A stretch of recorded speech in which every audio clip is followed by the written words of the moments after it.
Ring it up.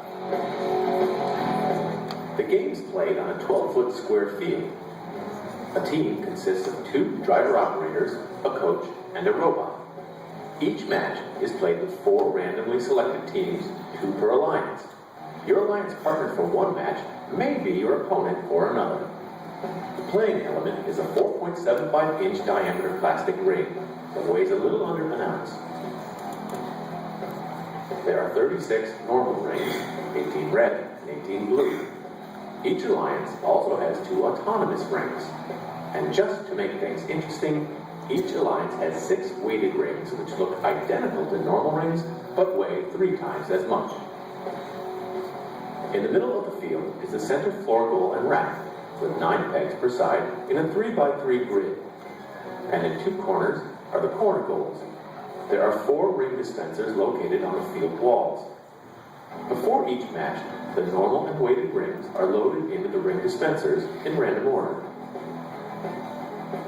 The autonomous rings are placed on the robots, only 1 ring per robot. And just before the match begins, 2 infrared navigation beacons are hung on randomly selected rack pegs. Each match has 2 periods, a 30-second autonomous period, immediately followed by a 2-minute driver control period. During the autonomous period, robots can only be controlled by pre-programmed instructions. If a robot hangs an autonomous ring on a peg, their alliance owns that peg for the entire match. If a robot hangs an autonomous ring on a column of an IR beacon, their alliance is also awarded a 50-point peg score bonus. After the autonomous period, the drivers pick up their controllers for the driver control period. Each ring placed on the center floor goal is worth 1 point.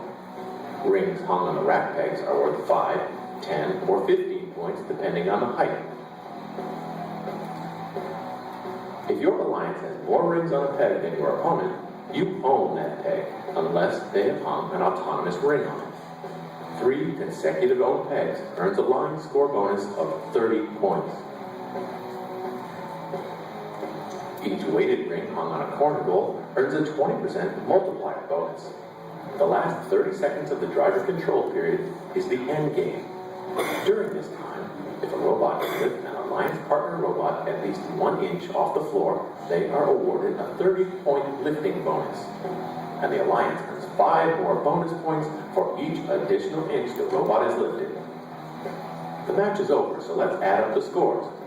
We see the blue alliance has 3 rings on the bottom pegs for 15 points, 3 on the middle pegs for 30 points, and 2 on the top for 30 points. That's 75 points total. And they have 3 lines of 3 pegs, so they earn a line bonus of 90 points. Even though one peg has more red rings, the blue alliance owns it because of their autonomous ring. The total score for the blue alliance is 165 points. The red alliance has 3 rings on the center floor goal for 3 points. They have 2 rings on the bottom row for 10 points, 2 rings on the middle row for 20 points, and 1 ring on the top row for an additional 15 points. That's a ring score of 48 points. Hanging an autonomous ring on a column with an infrared locating beacon earned them a bonus of 50 points. They were also able to hang a weighted ring on a corner goal, so they get a 20% bonus on their ring score for an additional 10 points. And because they were able to lift their partner robot up 6 inches, they earned a 55-point lifting bonus. With a total score of 163 points for the Red Alliance, the Blue Alliance takes the match, winning 165 to 163.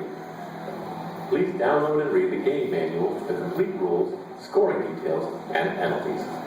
Good luck, teams!